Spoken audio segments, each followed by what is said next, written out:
Is the interview written by Christopher Sylvester. In this lesson, he talks about how a few people like interviews and the other people hate interviews, and he will also talk about a person whose book becomes a huge success, and he himself, the writer himself, is confused about the reason of the success of the book. First of all, introduction of this lesson. This chapter is an excerpt taken from the Penguin Book of Interviews. This is written by Christopher Sylvester. In this chapter, the author talks about the technique of interview as a new way of interrogating. Interrogating means asking questions to people and coming to know about their lives. He talks about it with reference to the field of journalism. Moreover, he also discusses the importance of this new technique. He goes on to state how the interview has become a vital arena in everyone's lives, regardless of the class, literacy, or anything. We learn about the opinions of many celebrities concerning an interview. Thus, it teaches us about the functions, methods, merits of an interview. Moreover, the author also incorporates an excerpt from an interview with the notorious writer Umberto Eco. This part allows us to get a glimpse at his literary methods. Now, the lesson. The chapter starts with the author introducing us to the method of an interview. We learn that it is pretty common in journalism and its origin dates back to 130 years before. He expresses that unsurprisingly various people carry different opinions about the concept of the interview and its uses. Some people think of it very highly, while others cannot bear giving or taking an interview. The chapter tells us that an interview can make a lasting impression. Moreover, as per an old saying, when we make perceptions about a particular person, the original identity of his or her soul is taken away. We learn how the most important celebrities have criticized interviews. According to a few cultures, if you are taking your interview, then what happens? Some part of your personality also is lost. Your soul is taken away by the person who is interviewing you. Now it comes to the beliefs of a few popular celebrities regarding interviews. Rudyard Kipling's wife writes in her diary about how two reporters in Boston ruined her because they wanted to interview her. Rudyard Kipling thinks of interviewing as an assault. Moreover, he even believes that this crime should have a punishment. Rudyard Kipling finds interview to be an assault, and even he believes that this crime should have a punishment as well. Further, Kipling is of thinking that no respectable person asks for or gives an interview. Rudyard Kipling, you must be knowing this person, this genius person. He believes that no respectable person asks for or gives an interview. Moreover, this chapter also contains an excerpt from an interview between Mukund, belonging to the Hindu newspaper, and Umberto Eco. Eco is a professor at the University of Bologna in Italy. He has daunting status as a scholar for his philosophies on semiotics. Semiotics is the study of science. Literary interception and medieval aesthetics before taking up writing fiction. Means before Eco became a writer, he was a professor of semiotics and literary interpretations and medieval aesthetics as well. In the interview, we see it centers on his successful novel, that is The Name of the Rose. His novel sold more than 100 million copies. Mukund begins by asking him how he manages to do such different things. Different things means teaching as a professor and writing novels. Eco replies saying he is doing the same thing, nothing different. His work, his novel writing is not different from his teaching job. Further, he goes on to justify his books that revolves around peace and non-violence. He learns that Eco classifies himself as an academic scholar, not as a writer.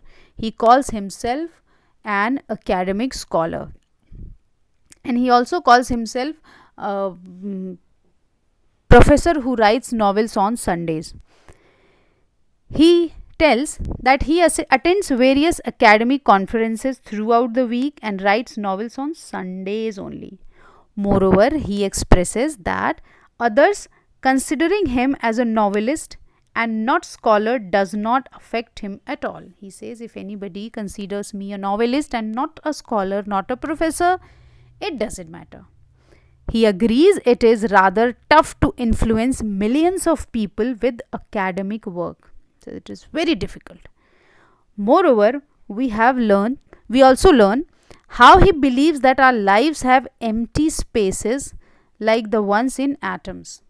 When he is asked that how he writes so much, then he says, I use the empty spaces in our lives as the atoms have empty spaces, so our life also have empty spaces, even universe also has empty spaces, and he calls these empty spaces to as interstices, and admits that he does most of his productive work in the course of that time.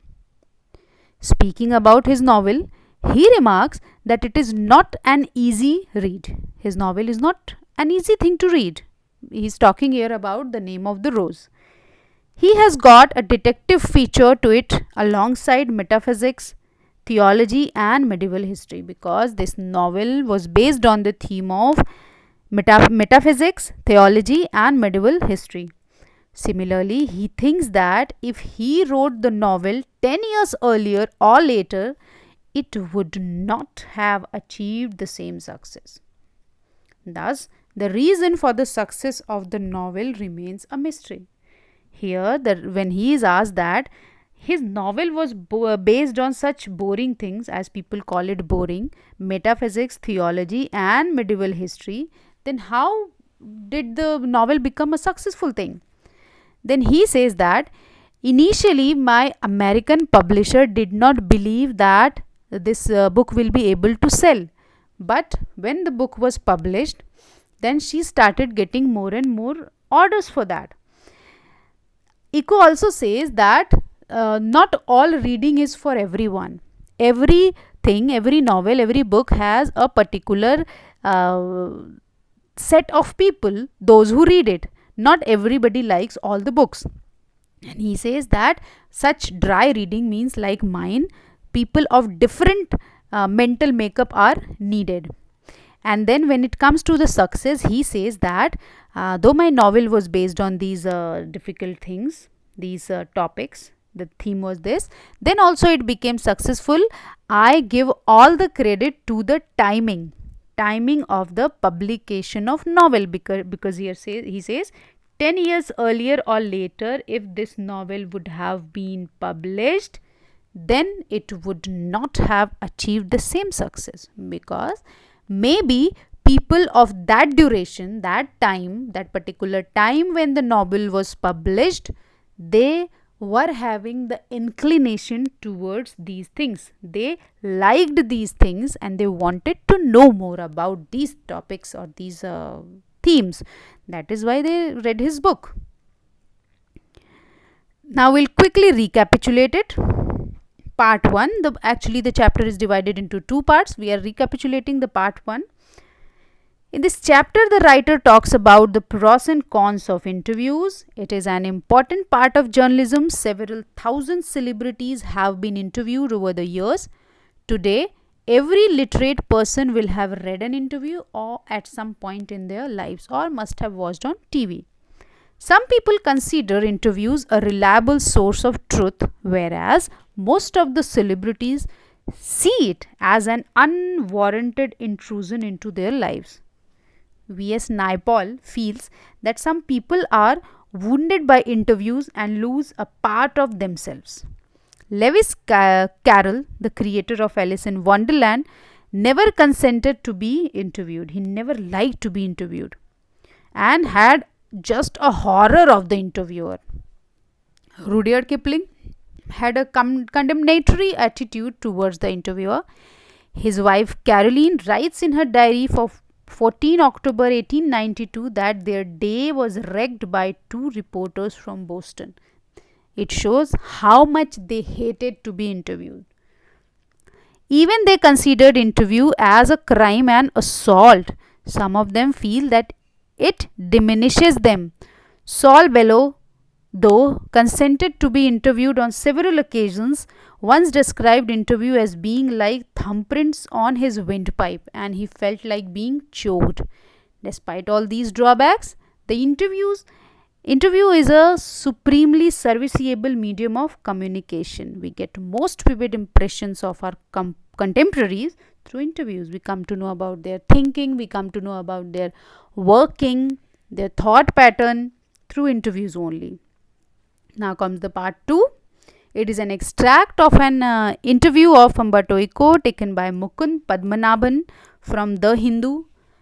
Eco was a professor at University of Bologna in Italy. He had an expertise on semiotics, literary fictions, academic texts, newspaper articles and many others. Mukund interviewed about his versatility of managing too many things together.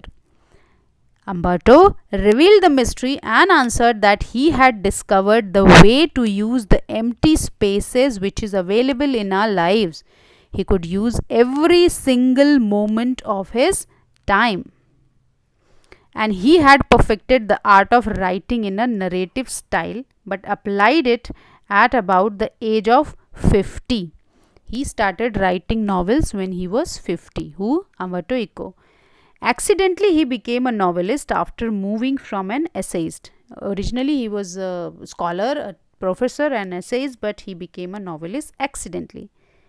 He was more interested in academics rather than the novels, so always considered himself as an academician and donated only Sundays for writing novels.